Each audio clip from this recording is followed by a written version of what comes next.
Hello guys, আপনারা সবাই কেমন আছেন? আশা করি সবাই ভালো আছেন। আর তো আমি অভিজিৎ দাস আপনাদের মাঝে নিয়ে চলে এলাম নিউ অ্যানাদার অ্যান্ড ইন্টারেস্টিং একটা ভিডিও। আজকে আমরা দেখতে চলেছি দুইজন এডিটরকে, যাদের গেম প্লে হতে পারে 1% বাট এডিটিং স্কিল 99%। তো যারা যারা এই দুইজন ইউটিউবারকে চেনেন তারা লাইক সাবস্ক্রাইব করবেন এবং কমেন্টে তাদের নাম লিখবেন। প্রথমে আছে AFEFF, তো দ্বিতীয়ত যে আছে ওয়েট করুন তার এডিটিং স্কিল দেখার জন্য।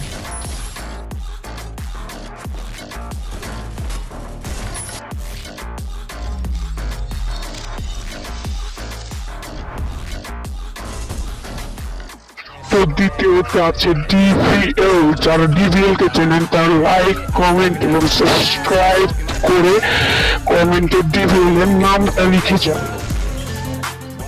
About it, I'm living it.